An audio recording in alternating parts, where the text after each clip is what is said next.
La triche sur l'âge en Afrique est une pratique aussi ancienne que le football. Depuis la nuit des temps, il arrive souvent que des joueurs, pour des raisons évidentes, avec l'aide ou la complicité de dirigeants, parviennent à réduire leur âge, évoluant souvent en Europe et au plus haut niveau, ce qui n'est pas sans conséquence. Le Cameroun est un pays d'expérimentation de cette pratique, défendu par certains et décrié par d'autres. Mais la Fédération camerounaise de football veut mettre fin à cette pratique. Une importante enquête vient d'être ouverte. De nombreux footballeurs ont été pointés du doigt ces dernières années, du Camerounais Joseph Minala lorsqu'il a rejoint la Lazio en 2014 à l'âge de 17 ans officiellement, au Nigérian Victor Emeneyo lorsqu'il a signé pour Shakhtar Khuzar en Azerbaïdjan en 2016, dépassant le Nigérian Francis Uzoho en Super Eagles gardien lors de la Coupe du Monde 2018.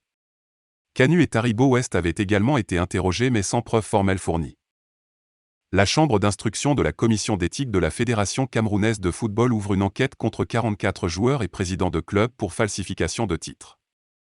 L'instruction de ladite procédure se déroulera du 4 au 8 juillet 2022 à partir de 11 h dans la salle de conférence de la Fédération camerounaise de football à Yaoundé. Les parties concernées sont invitées à comparaître à leur audience, avec ou sans l'assistance de leur avocat. Ce sont principalement les clubs amateurs qui sont touchés par la fraude sur l'âge. Le cas des joueurs d'Elite One et tout seront encore plus révélateurs du mal profond, relève le journaliste Marc Chouamo-Gangoum. C'est sans aucun doute une véritable boîte de Pandore qui vient d'être ouverte. La suite risque d'être intéressante. Restez connectés sur la chaîne pour plus d'informations.